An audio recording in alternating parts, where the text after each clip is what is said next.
Like it's already icky. Well, and it's all this therapy speech that's going into this too. So like automatically, it reminds me of people that look for points on a scoreboard rather than actually just living and leading and providing their presence.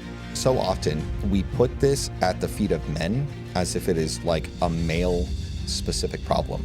And in our relationship, that is not the case at all. And I would venture to say that in many relationships, that is often not the case. Crazy. They don't want to be called crazy. Yeah. And like, here's the thing is my job is to guide, guard, and protect you, right? And people don't like guidance. My job is to make sure that you are taken care of. And sometimes that involves saving you from yourself, because oftentimes you can go off the reservation because women. It doesn't mean that I'm a doormat. It means that I don't have to be, I don't need no man, and blah, blah, blah, and thinking about all this stuff. And I don't have to be like this and resenting because I have to take on everything. I don't. That's the best thing. Systems. Whoa. Systems. Hey, that involves thought and logic and reason and repeatable processes. Being reactive. Yeah, it's terrible for both parties. If you're a partner that asks for lists what to do, thinks chores are extra credit, and says, I'll do better without actual change, stop what you're doing and watch this. What most men don't recognize about attraction in long-term relationships is it's way less about... First of all, that's crazy how he goes ahead and frames this interaction. It's like, yes, if you are asking for a list and for extra credit, this video is for you. That's what he said. I know. It's like, first of all, the framing already puts it where the guy is subservient to the woman in this whole framework that he's providing. It's this false kind of worship, because he's all about, this guy does all the things about the mental load. Oh yeah, this is the mental load thing. Yeah. And so basically he's putting her on a pedestal and he's like offering her these tasks as if it's some kind of like sacrifice. Like he has another hoodie that says like recovering man-child or something. Okay, cool. So automatically he comes from a place of self-deprecation. Awesome. So we know what's going on here. Cool. Less about the time that you spend in the gym, the way that you look, much more so about how you show up at home, including but not limited to the emotional literacy, fluency, and safety that you have with your partner. If your partner feels distant, you can bet the bank it's one of these. Reason number one is that you treat chores like extra credit. If she's drowning in housework while you're helping out with things, that's going to build resentment.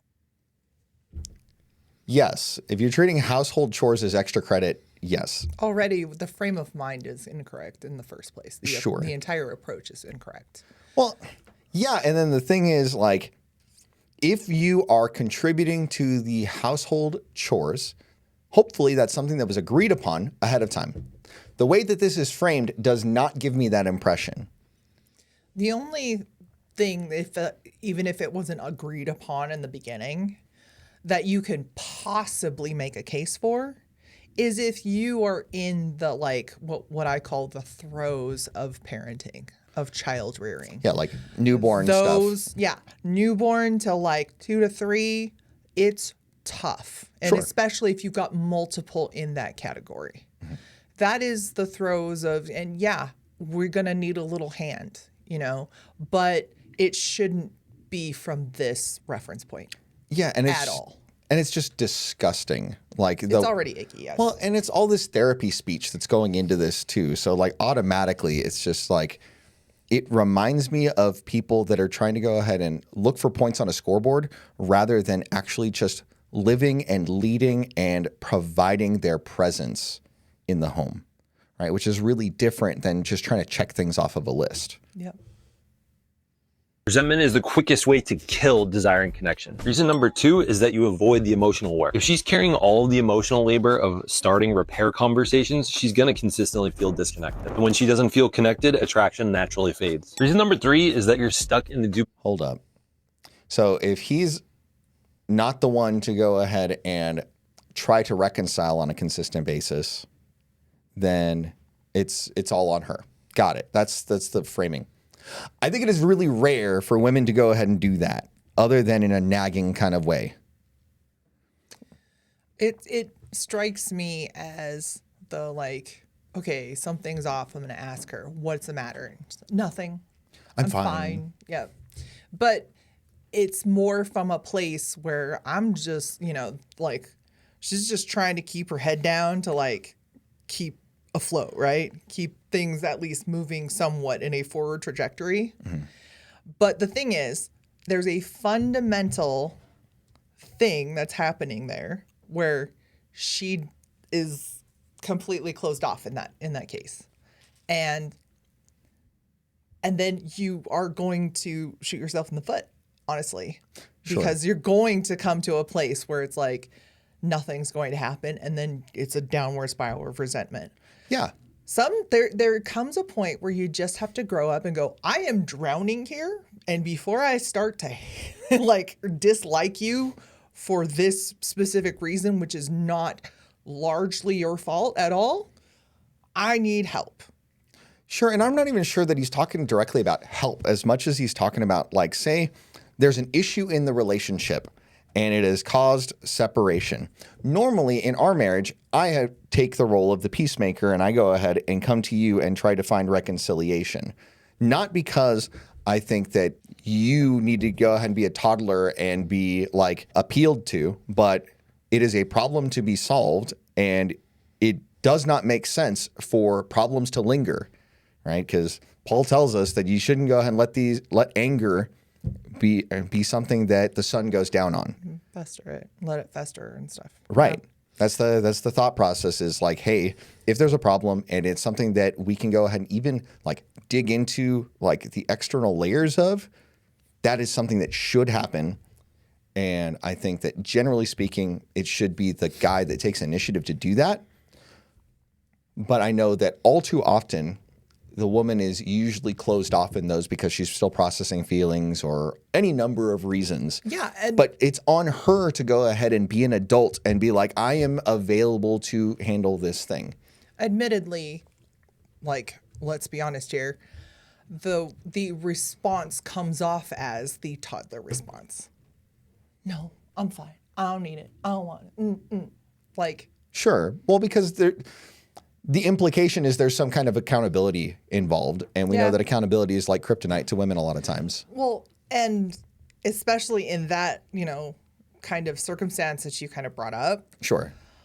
It is a thing where I can't even be in the headspace to kind of like name that emotion or like, let's get to the root source. I'm still in a whole nother like brain track. Sure. And I gotta like transition that way back to, the maintenance bay. Yeah, but at the same time, it's one of those things where I think that you kind of give yourself a little bit too much grace in this thing where you go ahead and there is no time limit to how long you feel like it should take for you. Whereas I think that there is no reason it should fester overnight. Yeah. Right. But that is also the reason why you tend to be in that kind of place, the like peacemaker place. Is because you're like, okay, this is more than what's reasonable. And we've had to work on the dynamic of you can't just let it, well, I'm not there yet. Well, it's not time yet. It's like, no. And then he's just like, there comes a time, and we had to like, honestly, this is one of the things we talked about in therapy, where there was like, okay, this is beyond what's reasonable. Can you see that? It's like, yeah, this is not good. Anytime it goes beyond the first day, yeah, it's unreasonable. So when we were in therapy, that's one of the exercises that the therapist gave us is like, you get into that situation where you're like, you need to disengage, set an appointment to come back together. Sure. Now, the difficult part of like actually doing that is whether she's open for that. Yeah. But this is the thing is like if you taking the steps are the thing. Yeah, if you were trying to walk things back and remediate, you need to do those things that are super awkward and super uncomfortable. It's part of doing the work. Sure. And obviously, if you're not going to do the work, then what are we even doing here? Like, what are we talking about? Scroll on, right? Sure, but at the same time, like when he's talking about, oh, she's got to do all the emotional work and he doesn't do emotional work. Like I can see how in some families that could come up, right? If the guy is just really like a go to work, do the thing, and then be done, or go do whatever hobby and then come home and expect for things to happen. Like I can understand how over a number of days that can go ahead and be a huge drag on a relationship, which is why it's like, no, we got to go ahead and figure out to do things together, to have fun, to go ahead and make each other laugh, something to where there is connectedness. Right. And honestly, that was the biggest thing. That was us once upon a time, like way in the beginning, where I'm not really open to, doing all of that extra, all the other stuff later. Yeah. Because, we barely say like 2 words to each other, like during the course of the day. And then like, it's like, how you doing? I'm like, first of all, hi. Sure. But I mean, like, these are things that are common issues in like the first year of marriage. Because like that was basically what the deal was. Yeah. Is like the first year we were married, we were learning how to fight, how to go ahead and like do all this stuff. Yeah. And like, hopefully this guy is, really directing his message to that. But I have the impression that that's not really the case. No, it's people who have been going along to get along. Like, and it's become this dynamic where it's for to have the intimacy, please. Yeah, exactly. Yeah. Where it's like, I don't want to oblige that because I haven't had any kind of meaningful interaction with you through the course of the day. And then like you want to get to the issues of what is, because you don't even know that at that point. Sure. But I'm so closed off that I can't even with you. Which is interesting because like if you're trying to go ahead and like drill down to find the answers, it doesn't make emotional sense to go ahead and just open up like a clam and be like, hey, here's the issue. Mm-hmm. But from a logical standpoint, it does make sense. It's like, hey, we would both be better off if we fix this problem. Well, it's like a whole thing where it's like just this stalemate and it's like nothing's going to get done. So somebody got to do something. So as the more logical one, you're like, let's fix something. And then it's like, I don't want to. And then it's like, we're not going to get anywhere. And it's been it's like, do you like this dynamic? Is this something that you enjoy? It's like, the answer is 99 times out of 100, no.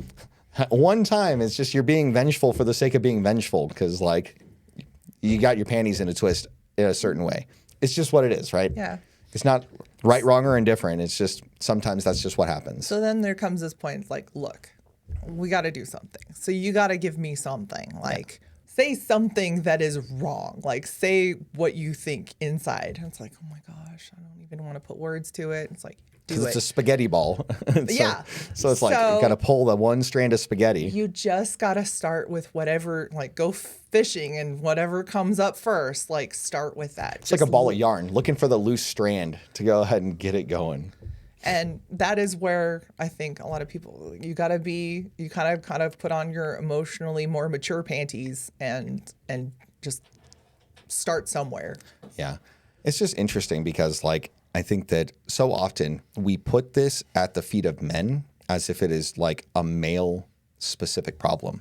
And in our relationship, that is not the case at all. And I would venture to say that in many relationships, that is often not the case. It's just one of those things where our culture is really like adept at dumping on men for everything that is even slightly emotional or, having to do with the mind, anything outside of just like going to work and doing stuff is something that's like, oh, men are bad, man bad. Let me go ahead and be man good and show all these women in the comment section that I'm good and your man is bad. I think it's just a pattern of treating men like children, or that they're pathologized. Like the thing is that like women style themselves as so emotionally more mature, where they're treating their husband, whatever, like a toddler or a child, and then telling them they aren't mature enough to like deal with this stuff. Well, what it's really interesting is a lot of times women go ahead and set up the rules of the game and they get mad that the husband doesn't go ahead and know the rules of the game because he's never been given a book to go ahead and read on what the rules are. He's just got to go ahead and stumble through and find out what the rules are as he goes ahead and steps in traps, rather than she being honest about what her expectations are and what's actually going on. And that happens so often because, yeah, you're really mature for feeling your own emotions, but not so mature in actually explaining what's going on a lot of times. And so it's like, I'm not you, so that is an unreasonable ask for me to be as adept at understanding your inner workings as you do. And for you to disregard, not you personally, but like the woman in the example, that to disregard my inner workings and to go ahead and put the way that I handle things as immature and to handle the way that you handle things as the standard of maturity. It's ridiculous. It is ridiculous. It's like, this is how I operate, and this is the only way to operate. Right.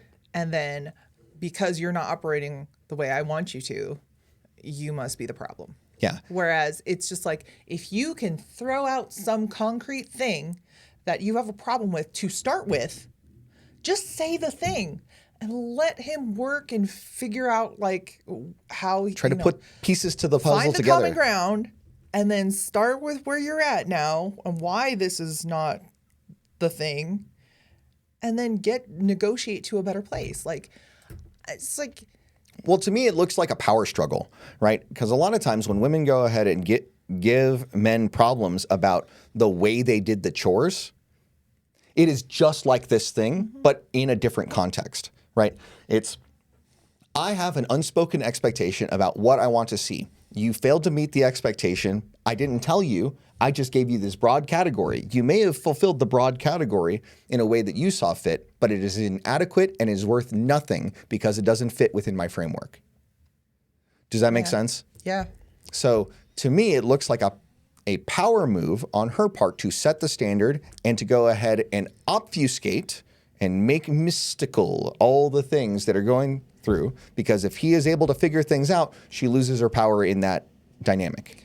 Worse yet, I think there is a good chunk of these kind of situations that arise where she doesn't even know what right looks like herself in the minute that she gives like the guidelines that she has. Sure. She has all these hidden other ones that, well, I didn't know it at the time, but now I know. So she's constantly moving the goalposts. And making it his fault. And the thing is, when he started, he talked about, the whole like, give me a list. Sure. And that's a logical problem solving kind of thing. Yeah. And they're saying that, like, he's also saying that is wrong. Sure. It's like, look, man, it's because he wants to do it as close to as what she wants, so he wants to do it right.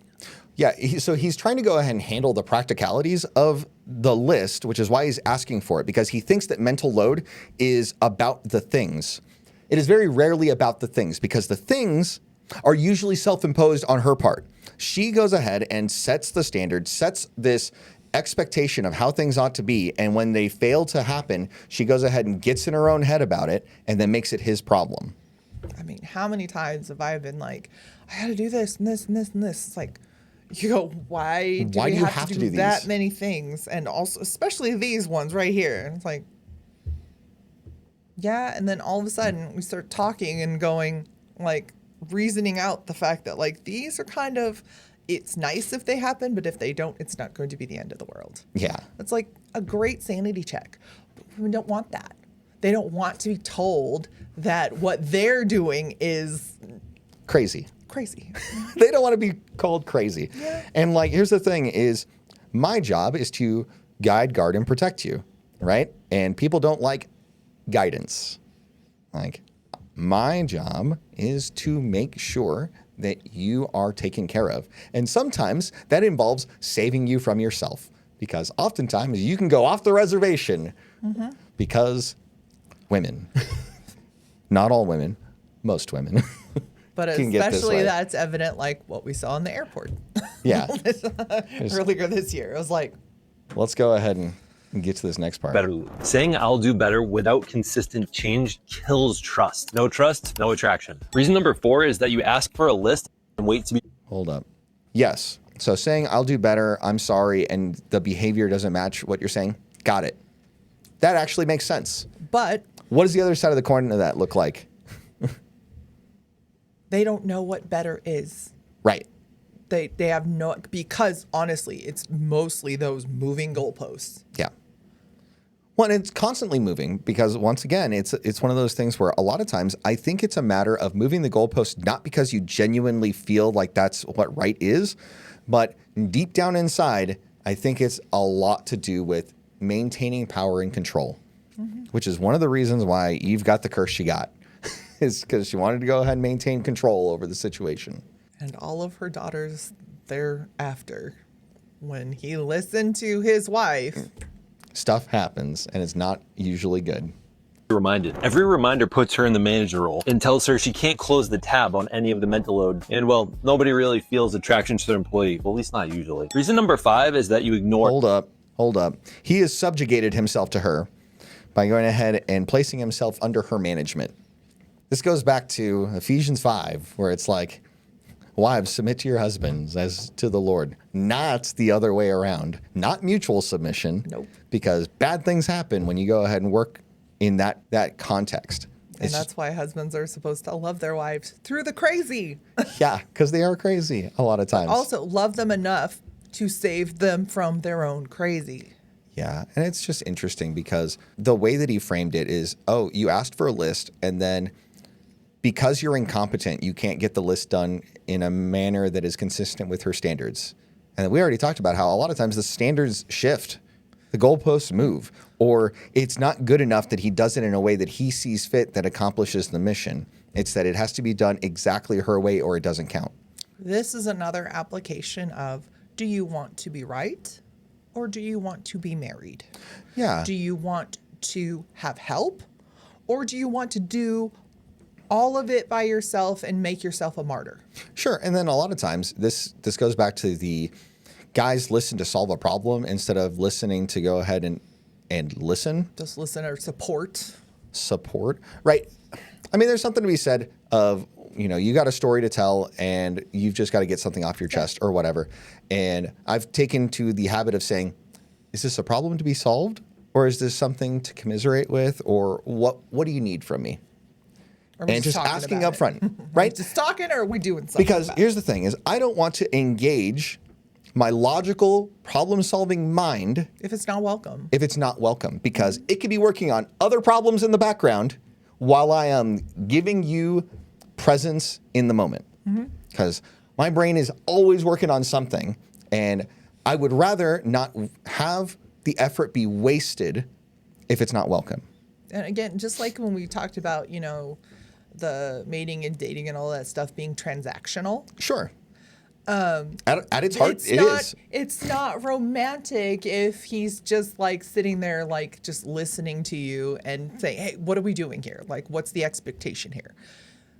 Okay, maybe it's not romantic, but it is very useful because at the end of that, we can go a bunch of different other ways that are way more fun for everybody. Yeah, productive for the whole family. Well, especially like if I just want to, talk about something that happened and I just want to just yak about it. I don't want any I don't want any let's do something about it or anything. Yeah. Like, let's just, it's just like this bitch, stuff like that. But afterward, as long as I can get it out of my head, it's not swimming around in the back of my head when my brain is supposed to be turned off. And other things are supposed to be turned on. Right. Just, stuff like that where, if I get it out of there, it's not on a different track in the background. Yeah. Which is bad for me, whereas it's fine for you. Yeah, because I can go ahead and do multiple things at once. Yeah, we've discovered this about one another. It's like it's a foreign concept to me. Because yes, I got songs stuck in my head and a grocery list over here. Yeah, cool. But honestly, if there's something that's on repeat, it'll come to the foreground when it's not supposed to. Sure. Whereas you work differently. And now that we know this about each other, it's much easier. And yeah, it was a little clunky and almost awkwardly mechanical to begin with. It's like learning how to dance the first time. It's like you can read a book and do the steps, but unless you go ahead and have that practical application, you're going to be really awkward at it the first couple of times. And then it's just like almost anything else. It's like you can have an academic understanding of it or you can have a practical understanding of it. Ideally, you have both, right? You can go ahead and get your knowledge and your experience, marry them together, and have a much better time. But I think also, people who will like listen to this kind of stuff and be like instantly super hypercritical about it and indignant and like go on a whole tirade about how we're just morons and blah, blah, blah. We've been at this for a long time. Sure. Where, we probably almost make it seem like, let's just do the thing. It's fine. Like you guys are crazy. What are you doing? But for other people, it's just like a foreign thing. It's like, look, man, it's weird. Sure, to start, it was. But it's awesome on this side of all of that work. Yeah. You just go ahead and it's like building a marriage is what you're doing is you are building traditions and processes and procedures and how to live with one another in such a way that the man can know how to lead her and she can know how to submit to him, right? Oh no, the big S word, whatever will we do? It just means to go ahead and be willfully cooperative with the plan that has been laid out before you. Yeah, doesn't mean I'm a weakling. It doesn't mean that I'm a doormat. It means that I don't have to be, I don't need no man, and blah, blah, blah, and thinking about all this stuff. And I don't have to be like this and resenting because I have to take on everything. I don't. That's the best thing. This is the answer to this, where you don't even have to do any of this. Sure, but I think that for so many women that have been lied to by feminism, they just refuse to let go of the reins, right? And not only that, but even the idea of like giving up any semblance of power to a man is abhorrent to them, right? Just like the idea of doing anything for the expressed pleasure of a man is abhorrent to a lot of these like really hardcore feminists. It's just crazy. Who has lied to you so much, but also maybe who has hurt you in that you've seen this played out poorly or you've played this out poorly. And the biggest thing is like you need to vet who you are choosing very carefully in advance in the beginning stages. Yeah, and like for Christian women, I would say that don't marry a man that you can't submit to. Like if you feel like you cannot trust in his leadership, why are you choosing him to marry? Like that doesn't make any sense. And if you're a guy and she cannot be led, you shouldn't be marrying her. It's great if she's a 10, but if she's also a problem, that's going to cause problems along the journey in so many ways. That's why I'm okay. I was like, I am not objectively attractive at all. And this makes it, Sure. all the worse. But I'm not problematic. No. I have my moments. Obviously, I'm human. But largely, yeah, generally speaking, you've done pretty well. I mean, you're not going to come into, a war zone. Yeah, sometimes I don't feel so good because chronic illness. But any of that stuff, you are going to come home to a person who is your person, who is here 100% for you, who wants to be your safe space. It's not in a snowflakey way. Don't get it twisted. Don't come for me. But somebody who's like, you're like, this really awesome thing happened. And I'm like, sometimes I have no idea what that means, but I am so excited for you. Genuinely, not in like a condescending kind of way. I gotcha. I love it because I want what's awesome for you. I want all the awesome sauce for you. Sure. And you rarely see me like genuinely excited about things. Yeah. Which makes me more excited when you get excited about stuff.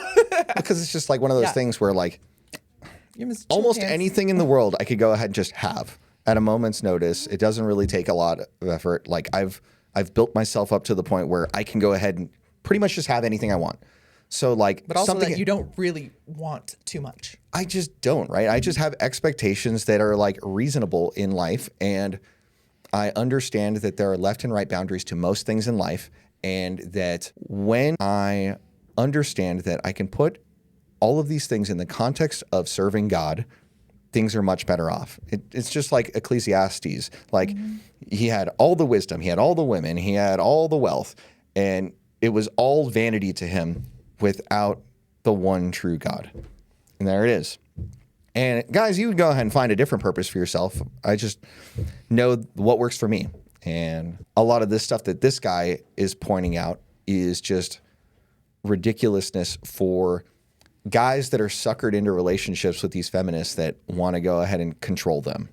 It's all very self-serving. It just seems to be a negotiation of want of self.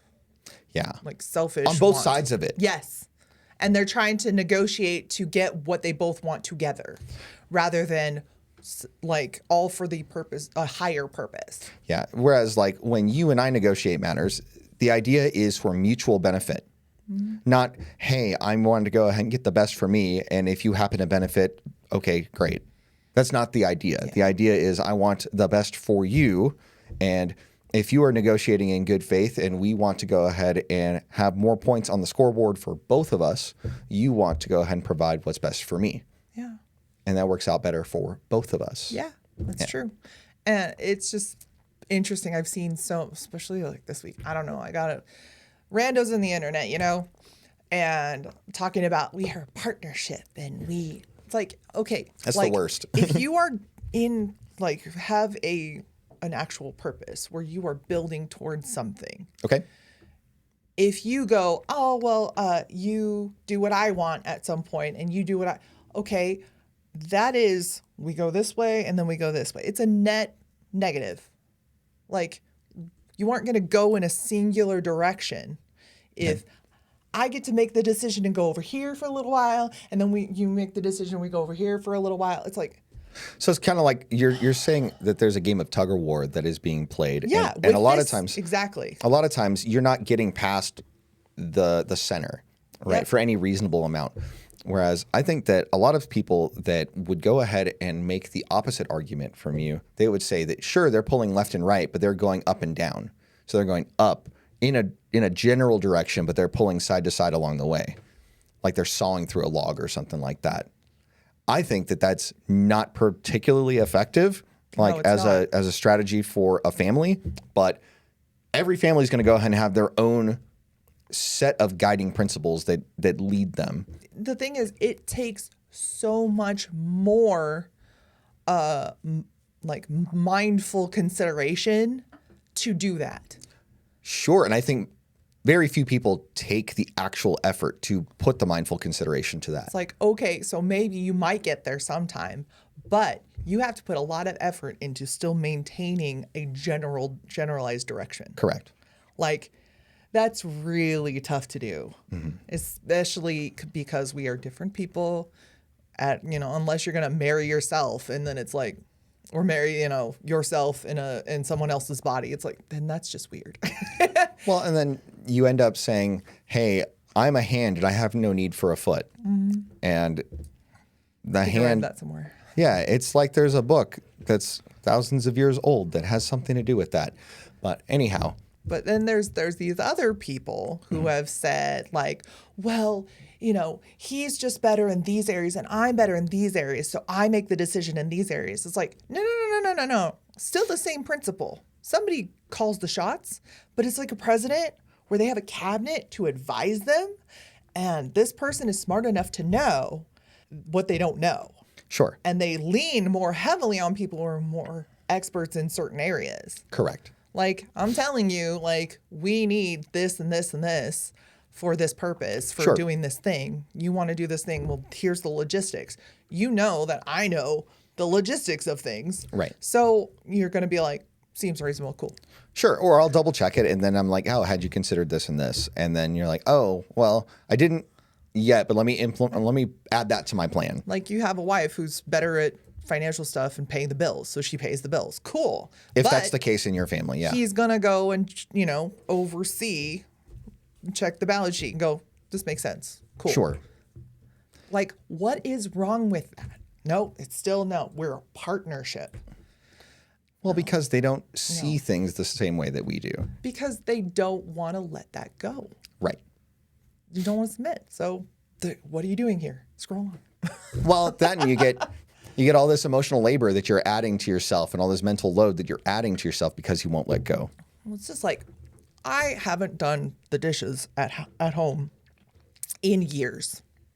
We have kids for that now. Yep. They have Do I still responsibilities. find nasty spoons that just got clumped together and thrown in the of course. I still quality check everything before I actually use it, but I am happy and grateful that they do the dishes, and I don't do that. Yeah, absolutely. Do I want the You're dishes? still going to issue correction. Yeah. Do I want generally the dishes generally clean? Yes. Or do I want to do the dishes because I want it done right? You definitely don't want to do that. Exactly. Yeah. Just like, I don't want to take out the trash anymore, but, right now we've got a daughter that's hurt, so she can't do it. And instead of putting that additional task on the other child, I'm like, I'm just going to go ahead and handle this so that I'll take on her load, and I'm not going to go ahead and add additional load to my son. I can just go ahead and take care of this. Not a big deal. She's got a big thank you for you, by the way. Oh, did Because she? we pulled in the driveway, and I said, I noticed that yesterday your dad took out the can. She's like, I saw that. I'm going to have to thank him later. I was like, yeah. Yeah. Give him a hug. He'll freak out. Well, no, it's just one of those things where it's like, She's not a hugger. I understand that is baseline my responsibility to do, but we have delegated it to an appropriately aged child that can go ahead and handle that on our behalf. Just like we delegate many things in our lives, right? It doesn't make sense for me to do all the things myself when a competent professional can go ahead and do that on my behalf in another context, and we can go ahead and come to arrangements to make it make sense for both parties. So it's just one of those things where we're not all ears, we're not all eyes, we're not all mouths. We have different functions and different forms and different specializations. Yep. So we should go ahead and make use of that so that each of our lives can be better for it. Yep. Let's go ahead and finish off this reason number 5 business. Invisible labor. If she's planning, reminding, and anticipating everything, she can't relax. We all know attraction thrives when people are able to relax, feel safe, valued, and seen. If she can't let go of the list that she's given you, Especially that changes. that's not on you. Oh, That's on her, right? Is she has to have the emotional maturity to know what tasks that she's providing and to not let it be an overlord for her, because she's being her own overlord at that point. here's the magic word for that. Systems. Whoa. Hey, System. that involves thought and logic and reason and repeatable processes. Well, it takes this thing that he's talking, is basically, putting out fires all day, being reactive. Yeah, it's rather terrible than for both parties. proactive. If you can be more proactive, and maybe, you have, a Taco Tuesday, Meatloaf Monday, whatever you do, like systematize your meal planning, your gift giving. Like, sometimes there's like a subscription thing that the kids really want to play games on their tablets and stuff when they have time to do that. And that can be their set birthday gift. And you still want this? Okay, cool. Sure. And it's on autopilot. Everything you can put on autopilot, put on autopilot. And then you don't have to do the planning and anticipating and blah, blah. No, don't do that. I think that a lot of women enjoy the power of the chaos that comes from that. If that's the case, then that is your business. Right. You cannot lay that at anybody else's feet but your own. No, but that's the chaos and the power associated with it, is putting it on other people, right? Rather than being proactive, doing the work ahead of time and establishing systems and processes and procedures, making the chaos and making the drama for other people oftentimes is the power. Okay, then I'm going to say the weird thing. That is freaking diabolical. Yeah, it is. There is, I'll send you the link to put it on there, blah, blah, blah. There's a book called The Lazy Genius Way. And Kendra, I don't remember, but she's amazing. Like, reading that whole thing, and it talks about systematizing gift giving and meal planning and, house whatever, management of anything that you need to manage. Mm-hmm. It is awesome. Like, systematize things. That is the key. Yeah. Oftentimes that's the difference between a business and a job, right? Where a business is a collection of processes and procedures and employees and capital that is involved to provide a deliverable. Whereas a lot of times people are, independent contractors or sole proprietors, and they may have these things, but they've been winging it the whole time. They don't have workflows or anything like that. And they have key person risk is what it's formally called in mergers and acquisitions, where without a given person, the business fails, right? So like if the sole proprietor isn't there doing the thing, the business fails, then you don't have a business. You basically have a job. Yeah. So this is the same kind of thing that if you are doing the management of home and you don't have processes that can go ahead and work, whoever is picking up that slack, Yeah. then you don't have an effective process. And you're going to be prone to the stresses of variance. You're going to be prone to the stresses involved with whether or not certain things are available at certain times because you didn't plan ahead for them. All manner of things are going to be introduced as stress and mental load of your own creation. You're just going to be a reactive participant in your life. Yeah. Your life, your very existence is going to be reactive in nature. Yeah. Why? Well, I think this is one thing that really hurts people that are struggling like on the paycheck to paycheck road is they do not have the runway to be able to look beyond their nose. And Yeah. why I would recommend that if you're a young man and you're like, you don't have a family yet, you probably should be grinding 60 or more hours a week towards something. And eventually you can go ahead and have margin to go ahead and have savings. That it turns out that if you have $1,000 in savings, a lot of headaches that you go ahead and approach in day-to-day life Those little bitty go things away. that Because add a lot up. of those really crappy little things that happen in life that happen to everybody, a lot of those things go away when you have $1,000 saved up. Just something that seems really little, but it's a huge deal. Yeah. That's why that's Dave Ramsey's step one. Yeah. And then not only that, like down the road, when you go ahead and have a decent asset base that's throwing off, income every month or once a quarter or whatever, that's income that you don't have to be working for, that you can just reinvest into the snowball to make good things happen. Yeah. And at some point, you just don't have to work if you don't want to. And then you can have a labor of love instead of like grinding. And these are decisions that need to be made, but you have to go ahead and plan ahead of time because building those asset bases takes time. So it's just a matter of like determining what your priorities are and then living out your priorities. So pragmatically, how I think I've even started doing that kind of thing where I'm like trying to systematize stuff. We all know that I'm the crazy lady with my Planners awesome and stuff. Uber planners and Yep. stuff. But when there's that yearly overview, I have lines on the one side of it where I put May or January through December, and I put things that are happening every single May, like all of our birthdays and anniversary and stuff like that. All the things. Yeah, because so much happens in May. Sure. But like, January, scheduled eye appointments, stuff like that, where I'm just like, this is what I have to do in this month. Change your air filters, stuff like that. Like put those in a thing where it's just a monthly flow. Then you're not even going, when did I last check the filter? I don't even know. Yeah, you see the black smoke coming out of the return. The dust. You're like, oh, Like dust snow. that probably needs to go ahead and that's get changed. Not snow. Yeah. But stuff like that where you're not reacting to Or you everything. have the fire alarm beep. The chirp. It's like, not in our house, we don't. Nope, we don't. But you see that even the society at large, they try and get you to do that, especially fire departments, police station, for your safety. They're like, when the time changes, change your batteries, like stuff like that.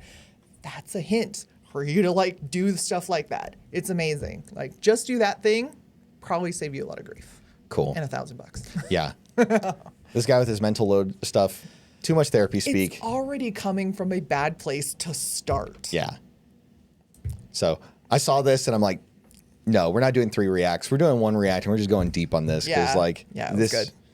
I understand that there is. That instantly why I threw it in there. I was like, you need to see this. It just reminds me of like all the effort that's going on the left to try to go ahead and court young men. And you have this stuff that's just like repelling guys. Just like all this therapy speak, all this stuff that is like posing men as the enemy and men as like defective girls is a thing that is all throughout society. And so the left is losing dudes left and right. because they cannot get a consolidated vision for what manhood should be and to frame it in a positive way, because they've pathologized men so much and turned them into the enemy. They go, oh, F the patriarchy and all this other nonsense, where it's like, why did the patriarchy exist in the first place? And oh, by the way, you're never getting rid of the patriarchy because you don't have a society without them. Turns out that's just how it is. The only way we got a bunch of stuff done as a human race. Yeah.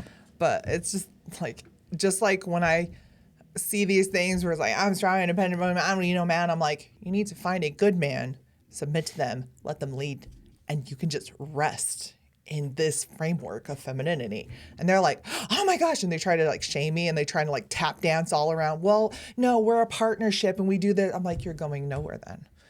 And then they're like, I'm doing it. And I was like, that's not going to really net you any gain.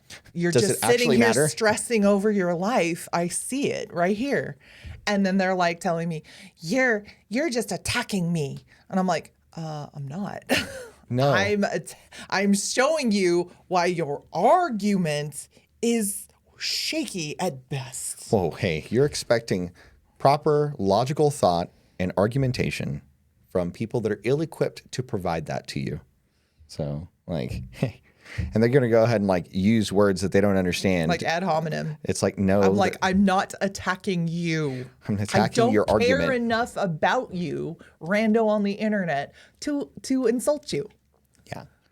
Well, I'm telling you, your logic is flawed. Right, but our education system doesn't go ahead and teach people how to think. They just teach people what to think. Well, that and, like, critical thinking is something that they say, but they don't actually apply. I know, right? It's like, oh, we're teaching kids critical thinking. It's like you're teaching them what to think. You're teaching them what to think. You're teaching them that you're making this window of acceptable thought so narrow that they can't go ahead and go beyond that. You're making factory workers. That's what you're making. And we need people that can actually think beyond the boundaries. But those people are harder to control. Mm-hmm. So there you go. Such is life. All right. So I think we're done with this guy. Cool. This is just... Get behind me, Satan. Yeah. No, I'm just kidding. He's not Satan. He's not, but it's just like, I'm going to turn this iPad. Misguided. Just so misguided. I don't want to look at this guy's face. I don't want to look at your face. I don't want to look at his face. All right. So what are we talking about today? So last week we went ahead and went over laws 1 through 4 of the 48 Laws of Power by Robert Greene. Today we're going through 5 through 8 because this is the second episode. 4 at a time until we get done with all 48. Once again, power is something that is not good or bad. It is something that is morally neutral, and there are levers of power. They are like tools in your tool belt. There are good ways to use a hammer, and there are bad ways to use a hammer. You can hammer in a nail to build a house, or you can go ahead and use a hammer to go ahead and bash in somebody's brain. I don't recommend the latter. I recommend the former. That's just what it is. Or your own foot. Yeah, please don't bash yourself. Be nice. To yourself and to others. Be nice to yourself. Yeah.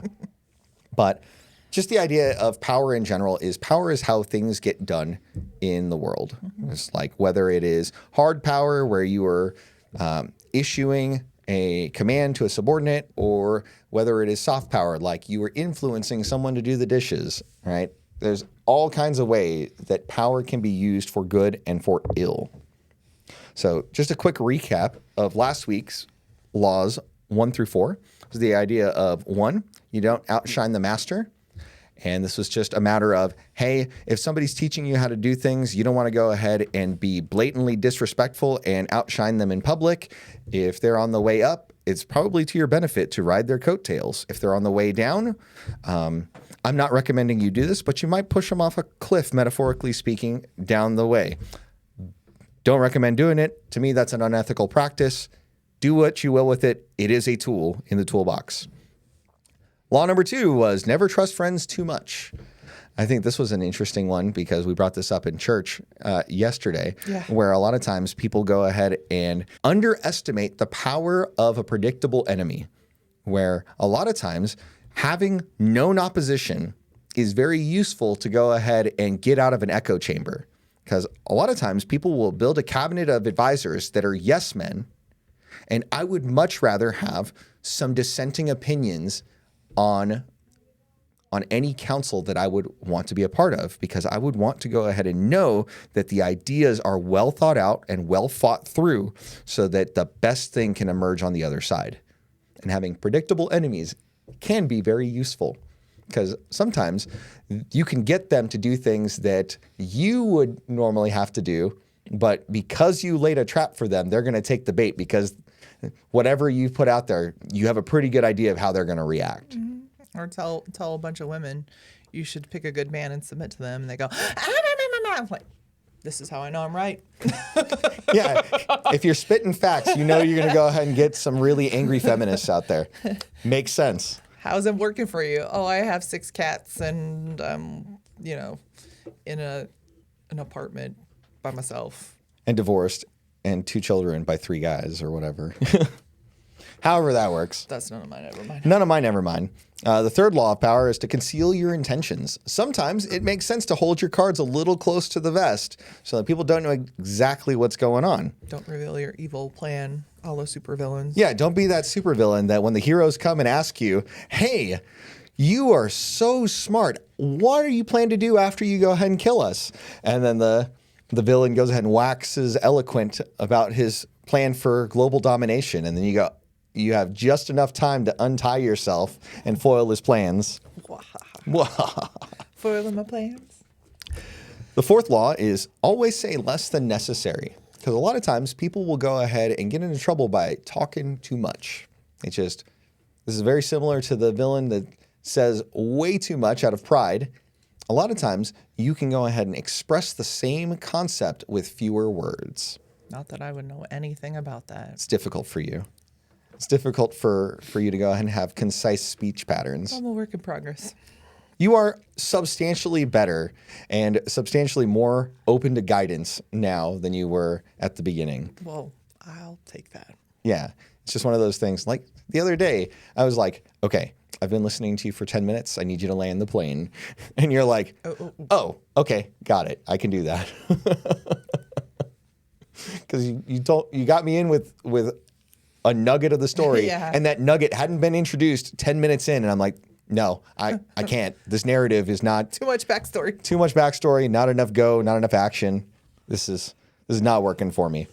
But the idea now is that we're going to go ahead and build on that framework so that you can go ahead and establish how you appear to others, how to gain presence with people, how to control your outcomes, and when things go awry, how to survive some of the battles is the general flow of these laws.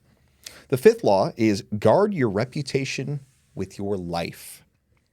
This is something that's much easier to do before the age of the internet. Now, people will go ahead and take umbrage with you, and they will just try to tar and feather you in the public square because they disagree with you. This is something that is just a fact of life, and you have to know what kinds of things, if revealed, will go ahead and ruin your influence and ruin your reputation.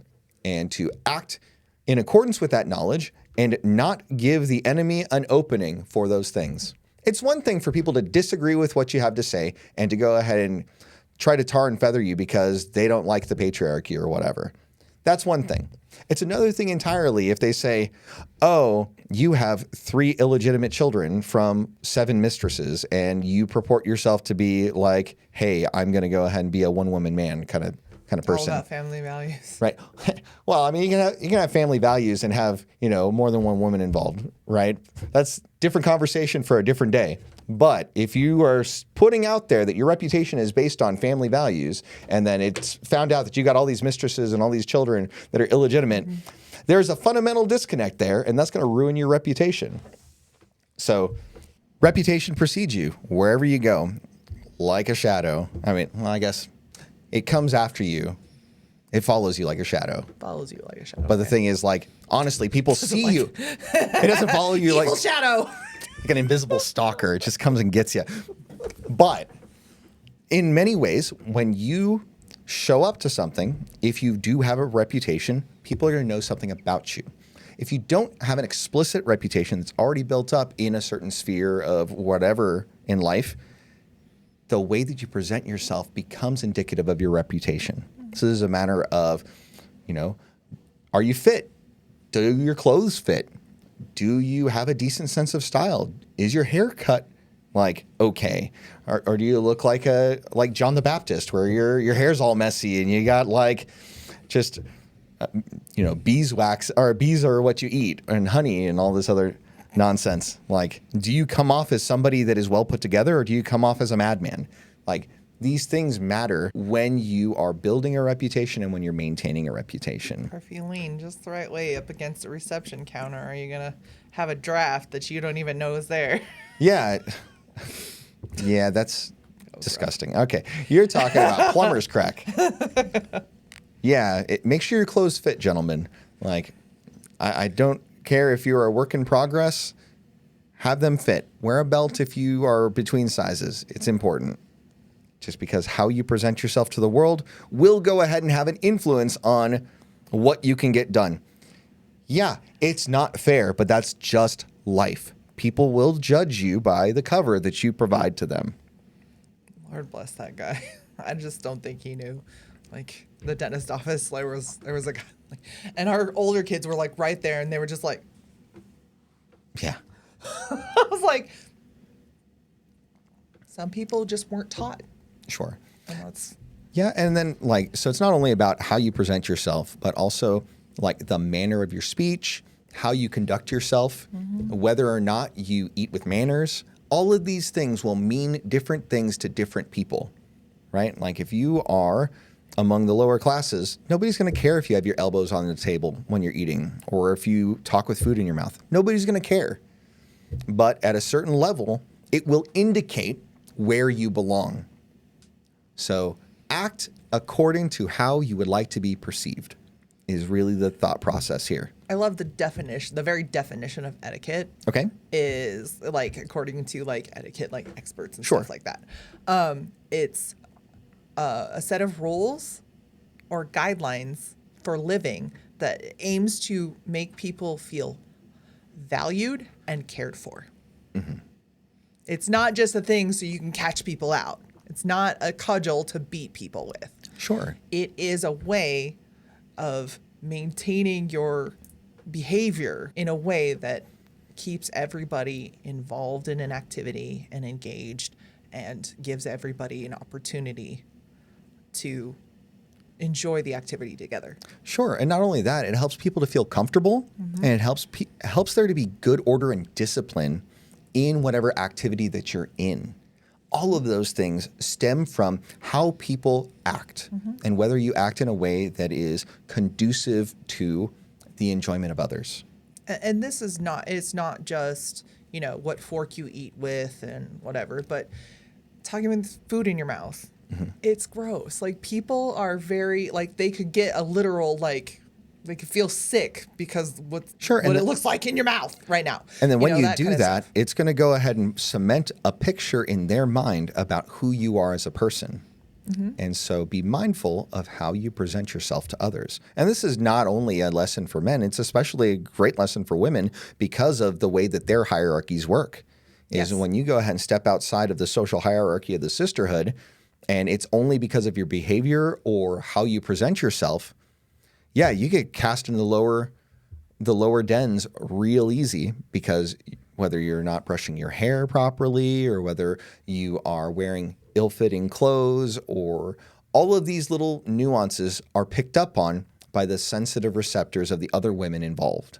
Yeah, like we were talking about last week, how, when men go into a room, they can kind of sum up exactly where they fit in within the scope of everybody else in there. Yep. Whereas women, we kind of figure each other out, like, in the process of interacting. Sure. And so that's why you should really pay attention to how you present yourself and how you behave in the context of what's happening. Right. I mean, this is especially apparent when you go to one of these social functions with a bunch of women, especially with the person like who heads the event, who is hosting. You think about, like, if you've ever been to one of these kinds of events and the hostess like comes to greet you and interact with you and speak with you, and then kind of gently like moves on to other people or introduces you to different people. It's a way of you feeling included and seen and cared for.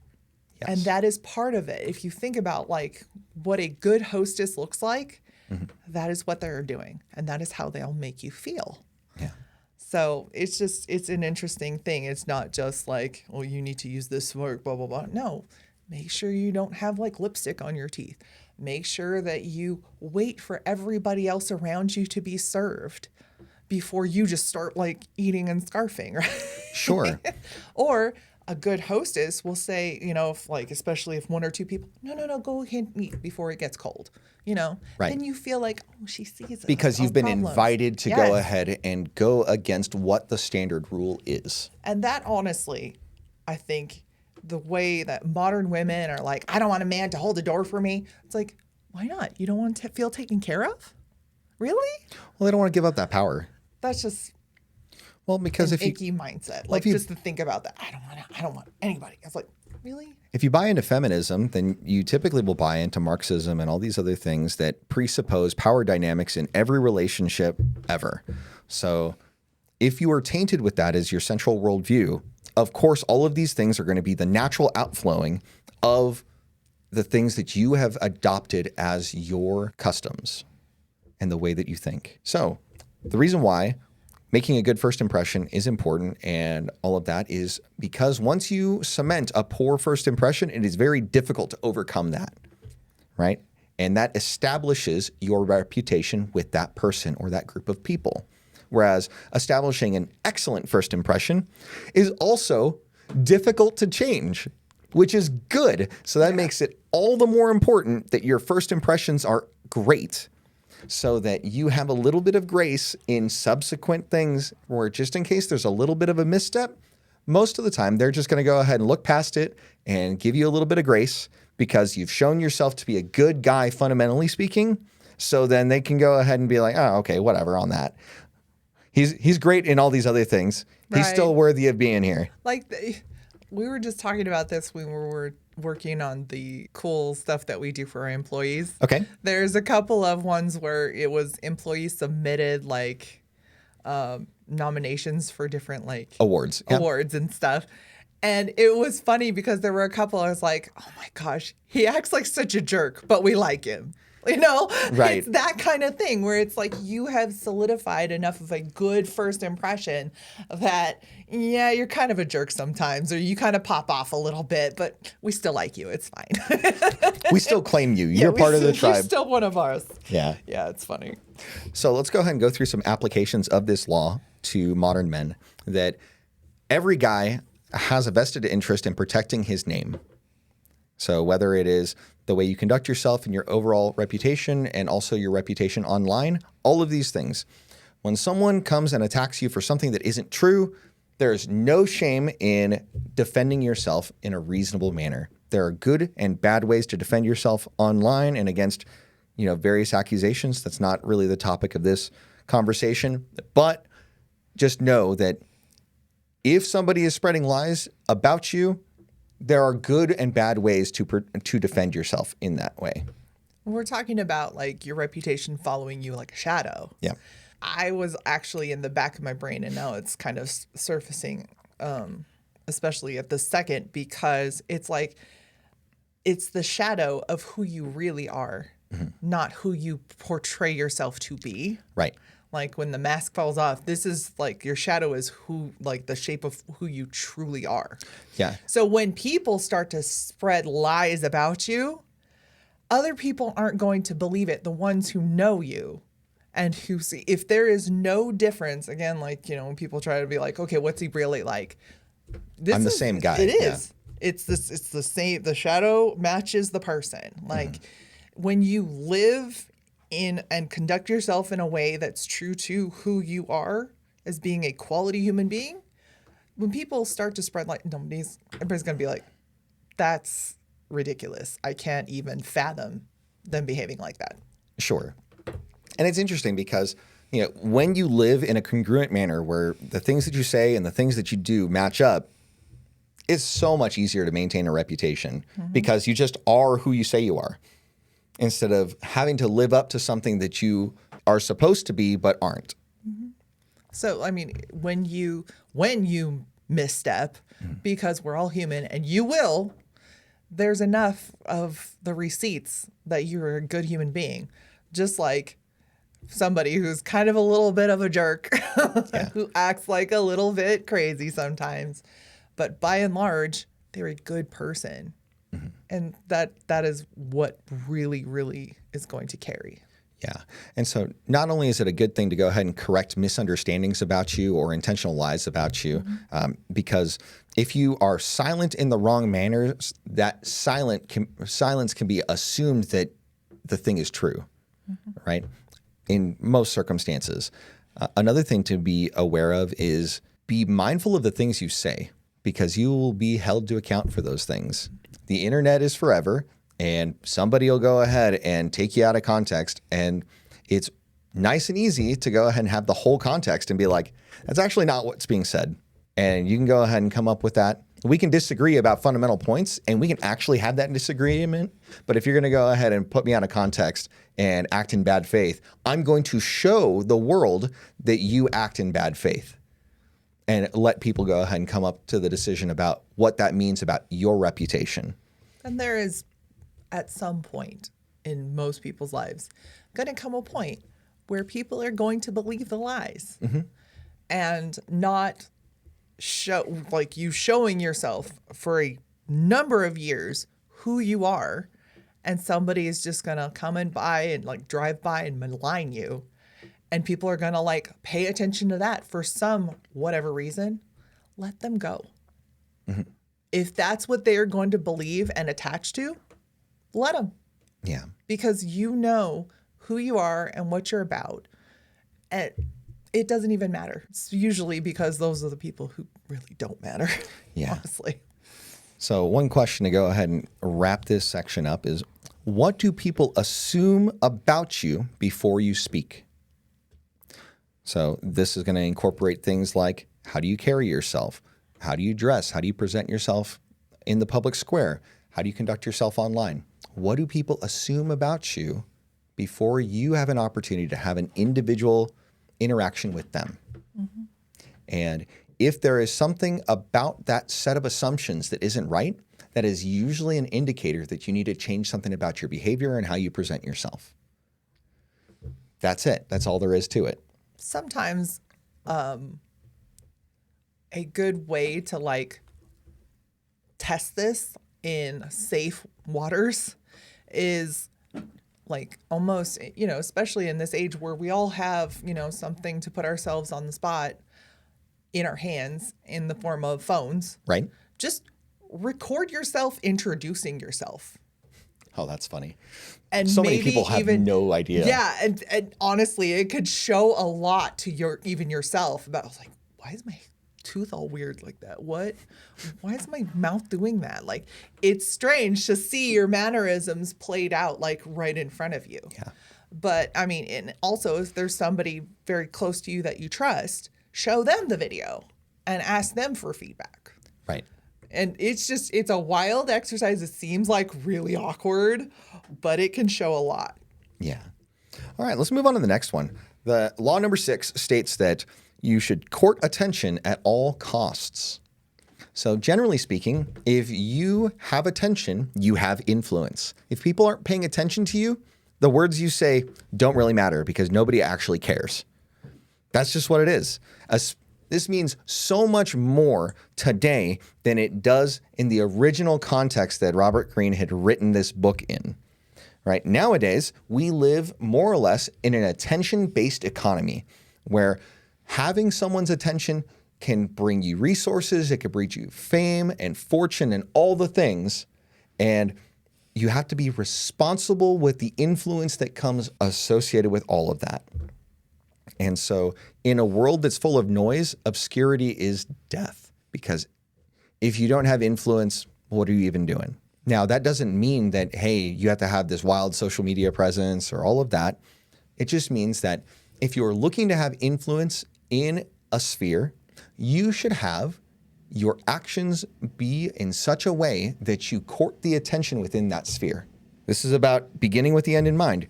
If you want to be the leader of your family for example, that's a great place for men to have influence in. The words and the actions that you take should matter, and they should draw attention to you. Not for attention's sake and not for a matter of pride. If your actions and your words are felt and paid attention to, that is an indication that you have influence within your family. I think this is why dads in the home are so needed. Oh, yeah. Because we're in the trenches, and like, honestly, any woman who's had kids, was a mother to children, understands this concept that when, oh no, dad's coming home. Like, our youngest daughter yesterday. Okay. She didn't find her library book. Right. And she found one, but she didn't find the other one. And I was like, you're going to have to tell your father what happened. And she's looking like, okay. She's like, I don't want to do this. And I was like, and as soon as you walked in the house, I said, tell him what happened. Mm-hmm. And it was just like, no, go find it. That's like, no, Put you're not. the tablet, get your sister, go find it. Yeah. It's like, no, you're not going to go ahead and put liability on me and sit here and play on your tablet. That's not how this is going to go. You're going to go ahead and enlist the aid of your older sister, and you guys are going to go ahead and get through this because I'm not going to be responsible for your lack of accountability. And lo and behold, somehow it was found. And it didn't take long. But by our oldest son, who's the worst at looking for things. Hey, you know what? I don't really care how it happened. I don't care how it happened either. I just care that the thing happened. And I was like, okay, your brother found it for you. You better go give him a big thank you because you would have been in really deep doo-doo. Right. But it's just interesting. That goes to show like the influence of a father in the home and like setting standards and enforcing standards. Mm-hmm. Because the thing is, like, you could go ahead and just be like, oh, yeah, go look for your thing and not follow up. Or you could just say the thing and then see that they're playing on their tablet and then just let them be. Yeah. Both of those things are passivity, which is Adam's major sin, was he was passive in the garden where he should have just slapped the fruit out of Eve's hand and been like, lady, we're not doing this. Stop it. Or like, hey, she did it. I did not. Can I get a new one? Yeah. This one's defective. Can I get a new No. one? I send it back. She was created in God's image, just like the man was. And honestly, it would have still been some repercussions for him, but I don't think it would have been as bad. Completely different thing. Honestly. Because he wouldn't have eaten it, right? But yeah. But honestly, and don't get it twisted. I did not just sit there and like go invoke like dad's wrath just to, No. I don't do that normally. But yeah, because it damages the relationship if you do that exclusively. Yeah. And it marginalizes me even more. Like as a voice, like, oh, guess what? When your dad gets home, because it's like mom's not a threat. Dad's the threat. Yeah. Like, no, we don't do that, like, as a thing. But mainly it was because there was a situation with our older daughter when she was that age that she misplaced a library book. And you were like, you're going to pay part of it, but I'm going to extend it to you because this is your first offense. And this was her first offense. So I was like, I don't know what to do with this. Yeah. Like, kind of help, please, a little bit. It's okay. I got this. That's what I'm here for, is to lead. But that's just what the deal is. And that's one of the perks, honestly, of this. Not that I, cash in on that like all the time. I don't. But no, you go. Okay, never mind. Anyway. So back to this. Speaking with intention is something that'll go ahead and help you to cultivate attention and influence. So the idea is if you are wise about your speech patterns and things of that nature, and you express wise words, people that are seeking wisdom will naturally find the wise words that you are putting out there. And ideally, you go ahead and do this in small matters first so that you can be found to be trustworthy in greater matters. Mm-hmm. This is a very biblical principle. Mm-hmm. It's kind of like how you say, hey, let's go ahead and let them serve as deacons before we go ahead and take them up to be elders or priests or presbyters, whatever your tradition labels them as.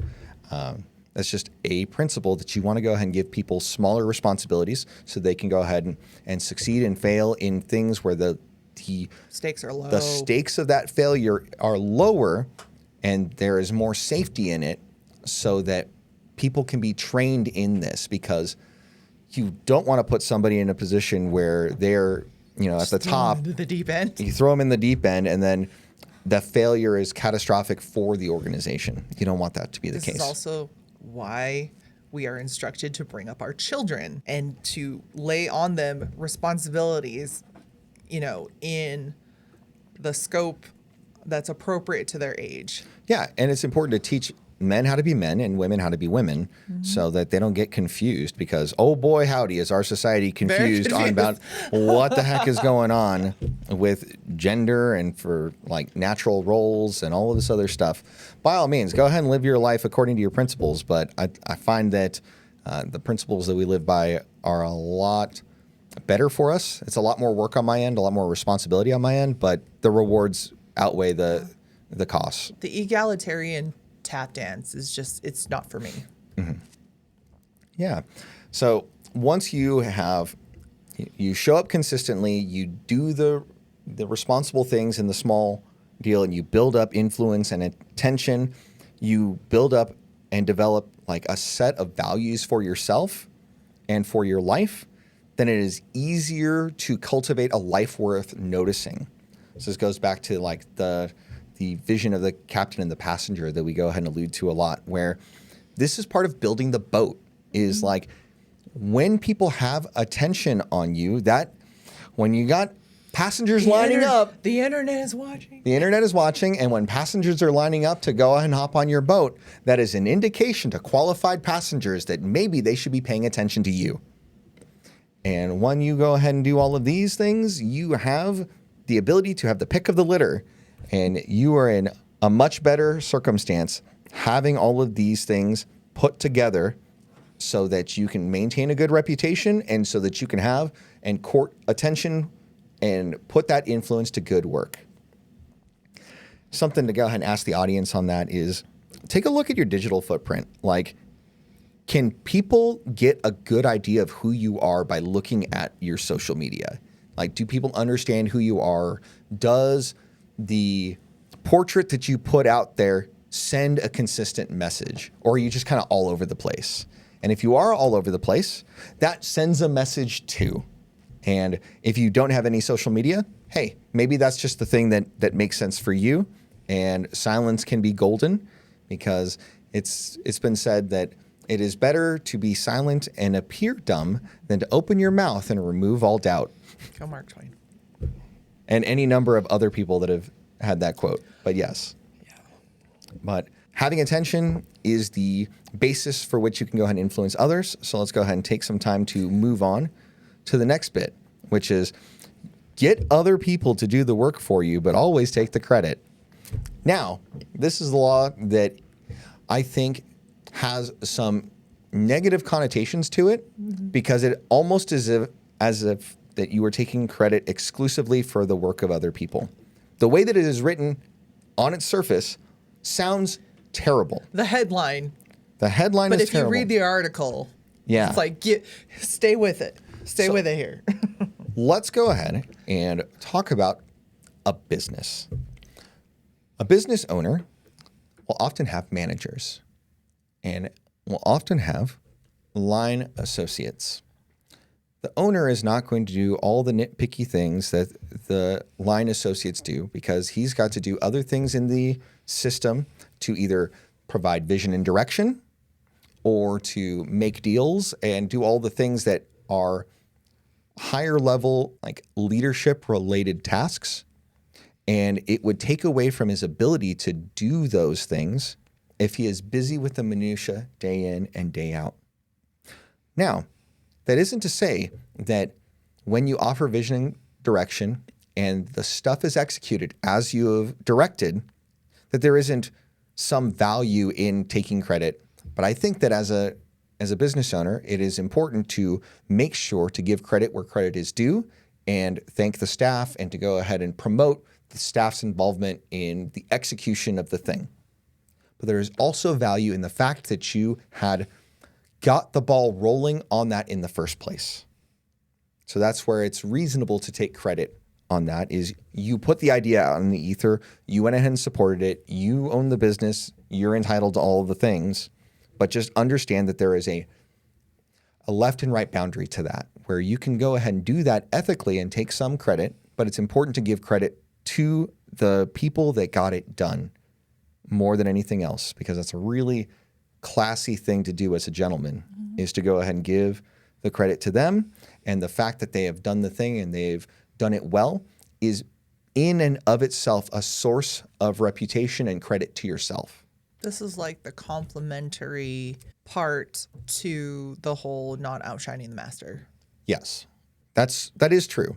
But more so than that, like, there is leverage in being able to organize labor and capital and land to achieve a greater result than you can do on your own. There is something to be said about that. And you can only do that by leveraging the efforts of others, or leveraging technology or any other kind of thing. But in the context of this law, we're talking about leveraging the abilities of others.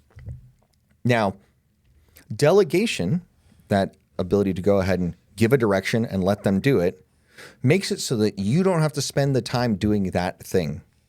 And so by its very nature, the ability to delegate well will increase your impact so long as you have delegated in such a way that those tasks can be done by a competent individual and achieve the end result that you sought.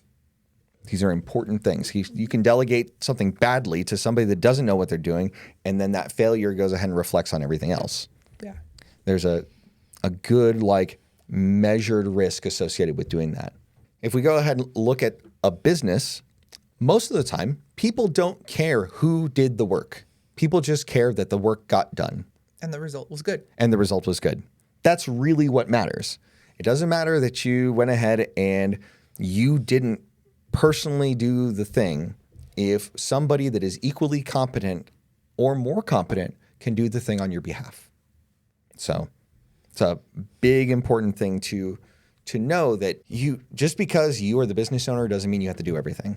And I think that a lot of business owners nowadays that are like in the small business category, this is their upper limit, is once it goes beyond what the things they can personally do, they can go ahead and burn out really easily, because then they take all of the tasks on themselves and it limits their growth. There's only so many hours in the day. There's only so many things that you can do. So by employing the abilities of others, you can expand your influence, you can expand the things that you do, and you can serve humanity better.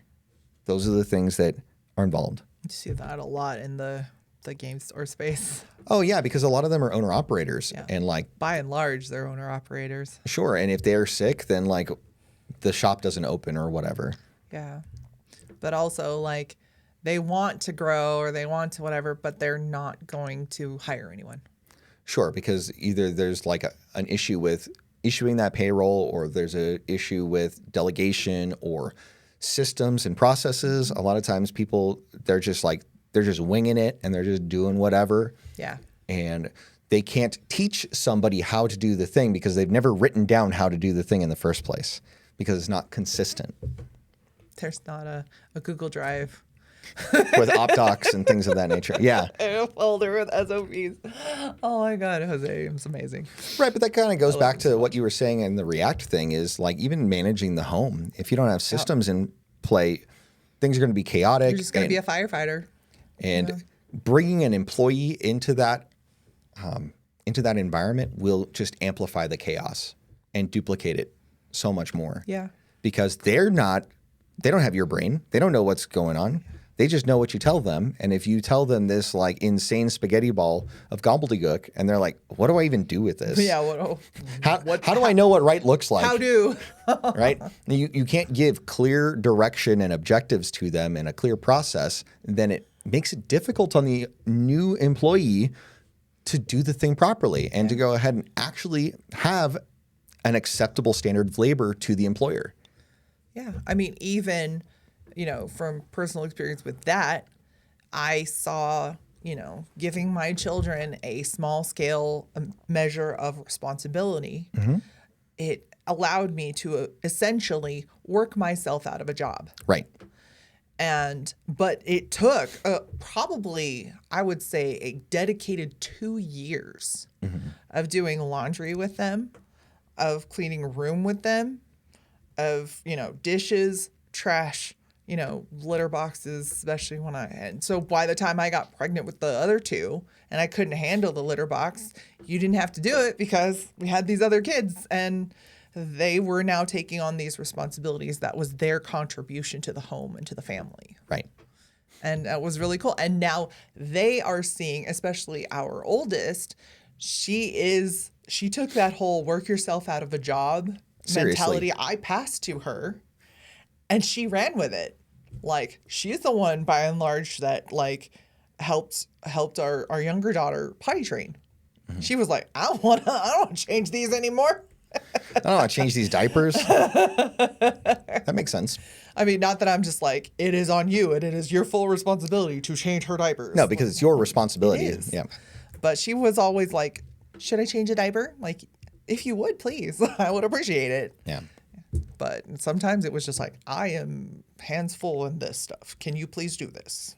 Mm-hmm. But yeah, working myself out of a job. And now, like, the responsibility is shared. It's not still, I've got like, 10, 12, 15-year-olds now, and I'm still making them peanut butter and jelly sandwiches. Yeah. What? So some of the things to go ahead and bear in mind, and to go ahead and sum up this law, is it's important to build capable teams in order to accomplish missions that are greater than yourself.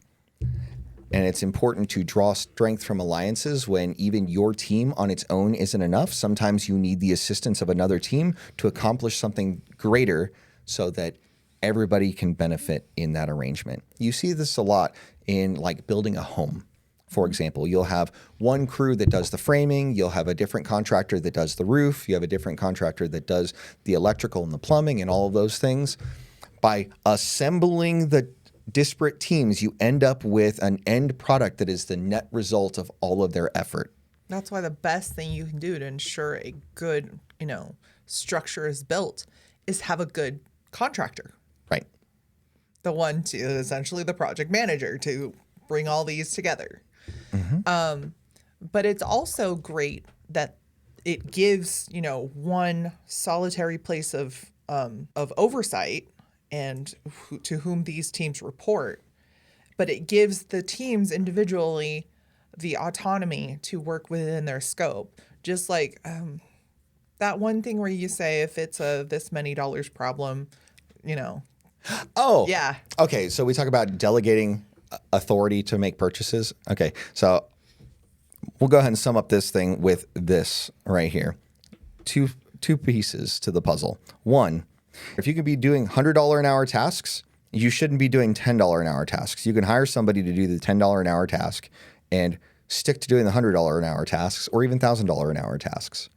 Boom. Because you can go ahead and make the difference be beneficial to you and to everybody else that's involved. That's one. Two, if there is a problem that can be handled at an associate level that costs $5 or less, I just ask the associates to just handle it. Not a big deal. They have the authority to go ahead and make any decision up to that. Then we've got the line managers, and if it's a problem that is $250 to solve or less, just solve it. Like, cool. You don't even need to contact me. Just solve it and let me know on Monday at meeting, hey, what happened? My general manager, if it's a problem that's $2,500 or less, he can just solve it. I have faith and trust in him that he can go ahead and use the resources under his command to solve the problem, because I know that he will have thought through the second and third order consequences of the decision that is being made, and he can clearly articulate the why, the what, and the how. And I have full faith and confidence that he can go ahead and handle that on my behalf. Mm-hmm. If it's over $2,500, I'm going to be involved in the decision. That's just where I'm at in that business at this time. Down the road, the thresholds may change, but that's just kind of where I'm at. And so I'm using this law of power in delegating tasks so I don't have to be physically and mentally involved in those things, so that I can be free to do other things that are of higher value, or even if it's not a higher value thing, or I have the freedom to be with my children and be with them, right? Or I have the freedom to be with my wife and to lead her and to love her, and to not have to worry about the nitnoid things that I really don't need to be involved with. Is that kind of what you were getting at? Yes. Yeah. And for me, running our home, what I entrust like the little kids to, or the bigger kids to, or what I handle myself is, it's more measured in time. Sure. For me, but that's just the sphere that I'm in. I could tell the smallest one if it's like a 30-second task. Mm-hmm. But like if it's like a 5-minute task, then I can tell the second one, like the second youngest one, and then, on from there. But, cool. Yeah. That makes sense.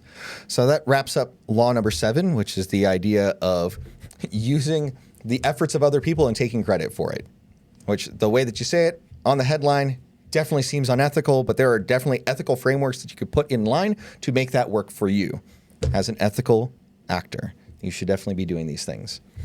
The last law that we're going to be going through today is law number 8, which says, make other people come to you and use bait if necessary. The idea is who chases is the one that loses power, and who attracts is the one who controls the terms.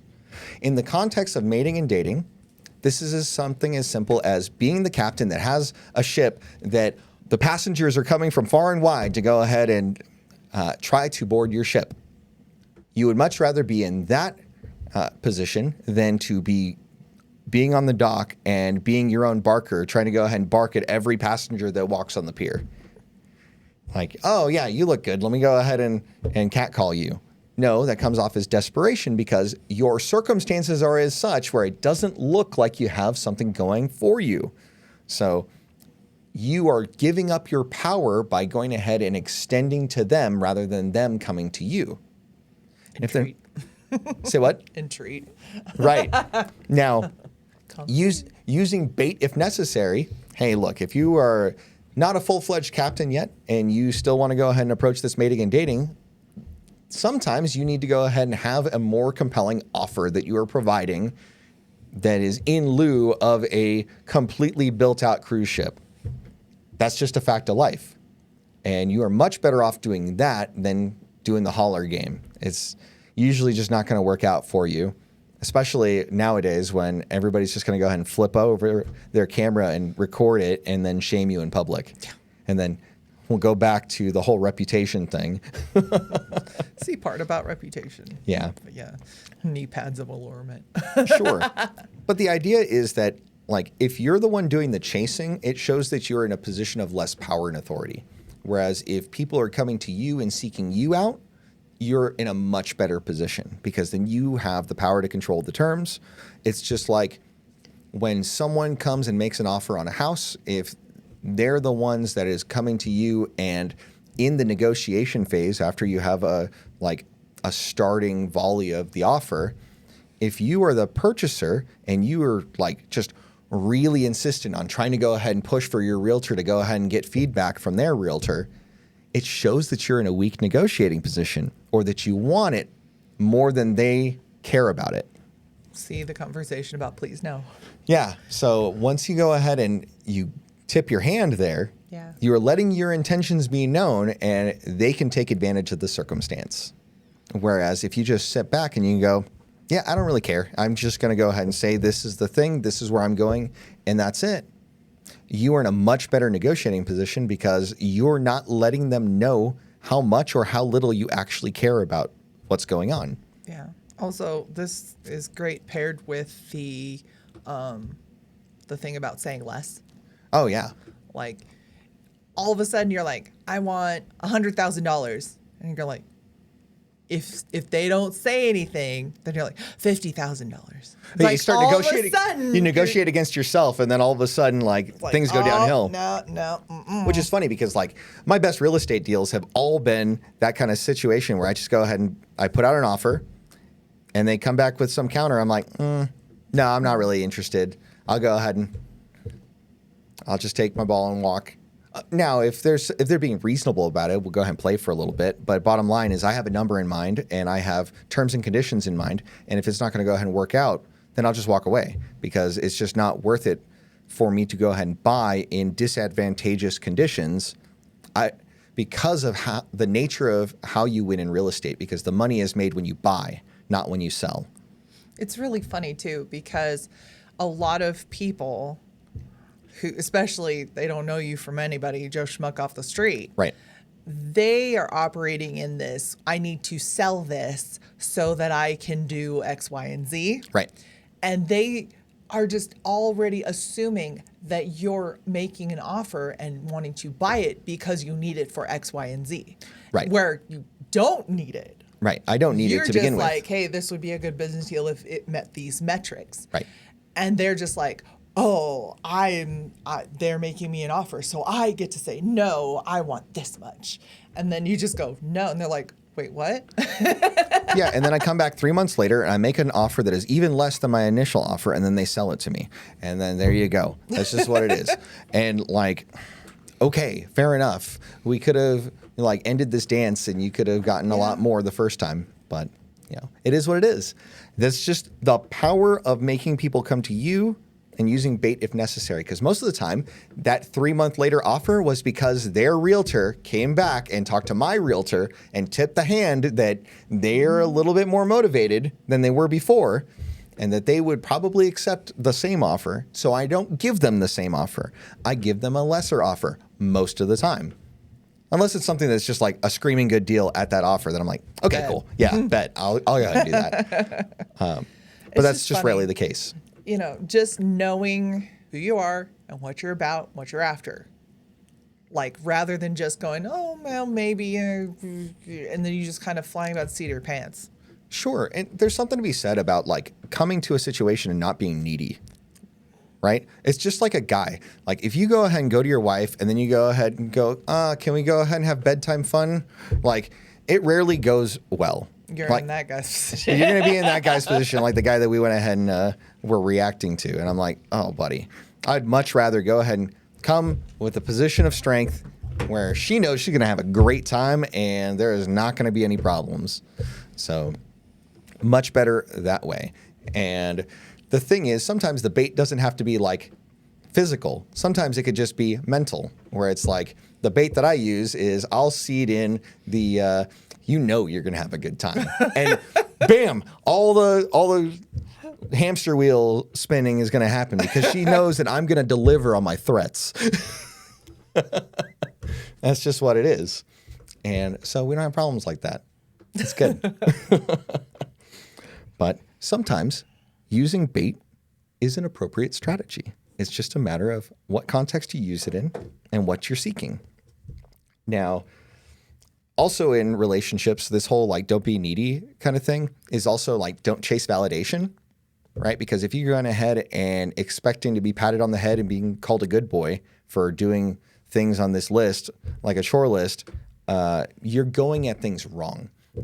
And you're not in a solid frame of mind in order to be a leader of your family, right? Let's see. We talked about negotiation. You create conditions where the counterpart needs you, so it's a lot better if they're coming to find you. And then the last bit is if you have a personal brand, whether it's in the family or in your community or in your church or in your business, it is much better for you to go ahead and build value ahead of time so people seek you out. When you this goes along with the whole having a reputation thing, is if you're known to be a guy that gets things done, people will find you if they need things done. And a lot of times you can go ahead and negotiate really advantageous terms if things make sense for you to do that. And so this is why it's such an important law of power, is the idea that by combining these laws of power, you end up being a much more consolidated and formidable man or woman if you're going to go ahead and use these things. But we're speaking primarily to men. Use the things in an ethical way so that you can build your authority and you can build your influence so that you can lead your family and make an impact on the world around you. And there you go. So today, just to go ahead and recap, we went ahead and talked through defending your name, which is about having a reputation and defending it, and establishing yourself in such a way that you are presenting yourself in the world in a way that is cognizant of how you want to be perceived. Next, we went ahead and talked about being visible, is the idea of having influence and having people's attention. In order for people to care about what you have to say, you have to have their attention first. It's important things. The next law was about using other people's efforts and taking credit. The more Ethical way of putting it out there is to multiply your force by finding people that you can be team members with and lead a team to accomplish things that are greater than what you can accomplish yourself. The 8th one was control the terrain. This is the idea of having people come to you because you can establish yourself really well and end up with much better circumstances as a result. Do you have any closing thoughts for the lady folk? Especially with the last one, I was thinking about like mom groups. Moms are known, and I understand, you know, kids get sick or blah, blah, blah, blah, blah. It just, nobody really currently wants to like set stuff up for moms to get together. Everybody says, oh yeah, let's do that. But within like 24 hours of setting something up, people just start dropping out like flies. Oh, we can't. Oh, something came up. And it's so frustrating. So what's the guidance? For me personally, I hate that so much that I do not respond to like an RSVP or whatever. We need a head count, blah, blah, blah, blah, blah, right away. Ever. Sure, because the plans are going to change. But once I hit that yes, we're coming button, it is, somebody better be dying for me to like renege on my RSVP to something. Like once I commit to something, I take it seriously. Sure. And that's part of who I am. Okay, what's the lesson to the women? Don't just dive into things. Okay. Like, don't just go, oh, yes, and this, and then you're just so stressed out and you overextend and then you get burned out and blah, blah, blah, blah, blah. And you become the flake. Like I've seen so many, and why nobody wants to get stuff to going together, like a social thing. You can take a step back. Not everything has to be like FOMO and like, let's emergency, like, oh, something needs to happen now. Let it sit a minute. Sure. And like, honestly, let your yes be yes and your no be no. There you go. Honestly. And I see, it's just like in girl world, instantly people go, yeah. And then they're like, oh, I can't. Stop it. Well, because they want to have the virtue signal of being the person that is like compliant with whatever the plan is going on, but then they don't want the responsibility of actually following through with it. Kind of a silly thing, but it is what it is. So that's the episode. Next week, we're going to go ahead and go through laws 9 through 12 of the 48 laws of power. So I look forward to that. And then by the time it comes on, it's going to be Christmas on Thursday. So Merry Christmas to you guys. Merry Christmas. That's why I'm wearing my nice, we got Christmas cute little party stuff and things. dress. Awesome. Party nails. Awesome. Dig the party nails. Have a good one, everybody. See you next week.